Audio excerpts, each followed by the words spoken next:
Okay, so we want to go over the new lights for the reef tank. Zosia, what do you think of these guys? I think they're so amazing. They're super cool. So what we ended up going with was the current USA IC Pros, which is the dual strip. And it comes with these 2 strip lights. We got the 36 to 48 inch, so they fit over the 40 gallon beautifully. And let me lift one up here real quick. You can see that there's all sorts of brightness and happiness going on, and they're fully controllable. You can control, what did we say, the red, the green, the white, and the blue channels independently. And they link together. This is the coolest part. They link together. If you look under here, under the sump, or under the stand, I should say, we have the loop controller. And essentially you've got this black box here, which is the hub that both lights go into, and then it connects to this loop controller that we just got the regular remote control version, not the version that features the app. That's something we can upgrade to later. We just didn't feel like we wanted the extra expense. And then that also ties onto this blue hub, which is what controls the wave pumps. That you can have wave mode, pulse mode, steady stream, you can control the flow and everything else, and it's all controlled through this computerized hub. So amazing. And it's very, very cool. And this light, based on what I can see on the specs, puts out at the water surface about 700 par, but of course that diminishes very, very quickly through the water. So at the highest reaches of the scape here, and this section is only about maybe 6 or 8 inches below the surface, we're probably getting about 250, 300 par. And at the sand here in the middle, it's probably hovering right around 100 at best. So this is not a super, super high energy light. We chose it because it was inexpensive. Has some cool features and cool automation in it, and I really like the low profile look. If you look at the front of the tank, I mean, it barely sticks up at all, so there's very little light spill into the room. Yep. And it gives a nice shimmer. So we'll go over some of the features here so you can check those out. Okay, so let's go through some of the settings of the, this is the current USA IC Pro. So it has the 2 light strips. We just got that and installed that, and let's go through some of the settings. So it has kind of a pre-programmed ramp for day and night.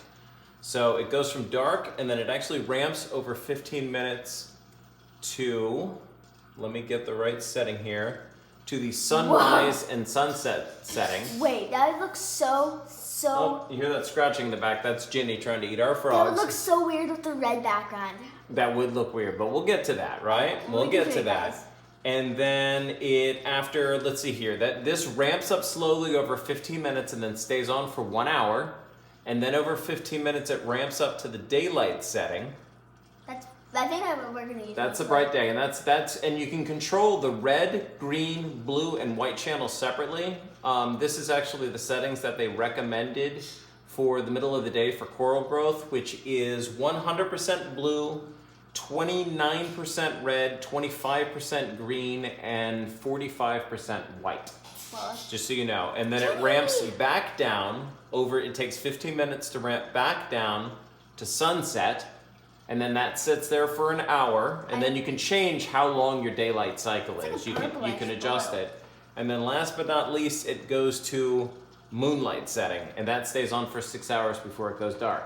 That's pretty. Which is pretty cool, right? And then you actually, they give you a 4th channel to pre-program, which is just a custom channel. And I have that set at 100% red, 100% blue, to when we get corals in there, this is going to make them really fluoresce like crazy. It's going to look like a black light poster or something. It's going to look totally cool. But that's just kind of a fun setting. And then you can hit the resume, and it goes back to its normal part of the cycle in the day. So I heard there's a thunderstorm. I want to see. There is, and we will get there in just a moment. Now, there's a couple of other interesting features. It also has a clean mode, which is just bright white. I'm not a big fan of that. It looks kind of yellowy. The reason for this is it helps you see all the dirt. So you put it on when you need to clean the aquarium, and it kind of helps you see what you're doing, and then you just go back to resume, and it goes back to the normal cycle.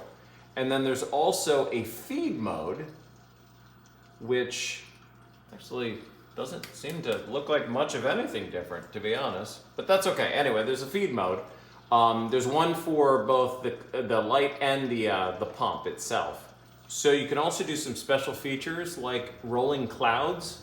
So it looks as though a cloud is kind of rolling over above, and That's cool. you can see the sunbeams coming through it. I like that a lot, actually. And of course, my favorite, the thunderstorm. This is actually rolling clouds and thunder and lightning. So when is the thunder and lightning? I don't know, I'm waiting for it. There's Maybe- also a straight thunderstorm feature as well. Okay, this has so much. There we go. Yep, that's like claps of thunder. That's like if a thunderstorm's approaching, and then this one is the full thunderstorm. Oh, there you go. And you can actually sync this up with Bluetooth speakers as well, and it'll give you the thunder and I rain don't think sound. we'll ever do that because it's scared of fish so much. I agree completely. However cool this is, this would totally trip out the fish. Although, this makes me think that this thunderstorm would be really, really cool to program and coincide with the misting in a vivarium. Ah. So like there's an actual rainstorm coming, Should have 40. which would be totally, totally cool.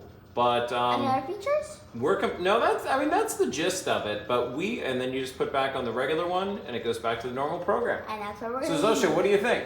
I'm so amazed by this light. It does so much. It's very, very cool, and it's it's an inexpensive light. We're not planning on growing any super high energy SPS corals or anything like that. Or if we do, they could be very non-demanding SPS that are sitting at the very top reaches. I scaped this so there'd be a couple of places that were really close to the surface, and that would allow us to get a lot more par on some like encrusting SPS if we want to give it a shot. Because down low, this light is just not going to be I'm bright enough. so excited to put corals in.